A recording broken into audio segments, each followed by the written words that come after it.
আসসালামু আলাইকুম রহমতুল্লাহ। Dear viewers, এখানে একটা জাদুর বক্স দেখতে পাচ্ছেন। এটা হচ্ছে অনেকে মনে করবেন এটা একটা আইসক্রিমের বাটি, তো ঠিক আছে, তাই হতে পারে, কিন্তু এটা আনবক্সিং করব এখন। এটা খোলার পরে মুখাটা তারপরে দেখাচ্ছি এখানে কি জাদু আছে। দেখছেন এটা ন্যাকড়া বাঁধা, কী আছে এখন একটু খুলে দেখাবো আপনাদেরকে। এর ভিতরে বলবো এটার রহস্যটা কী। এই যে আলহামদুলিল্লাহ দেখছেন সবগুলো লাউর বীজে যে কাণ্ড সরিয়ে এসছি।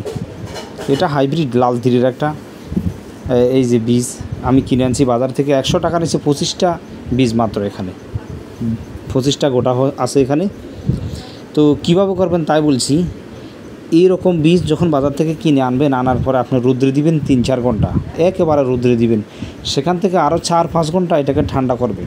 করার পরে ছোট্ট একটা বাটিতে ন্যূনতম 3-4 ঘন্টা ভিজে রাখবেন। রাখার পরে এরকম একটা মোটা একটা সুতোর দিয়ে এরকম একটা বাটির সাথে মুখাটা আটকে দিবেন। আটকে দেওয়ার পরে দেখবেন 1 থেকে 2 দিনের মাথায় সবগুলো কাণ্ড চলে আসছে। এইভাবে করবেন, দেখবেন।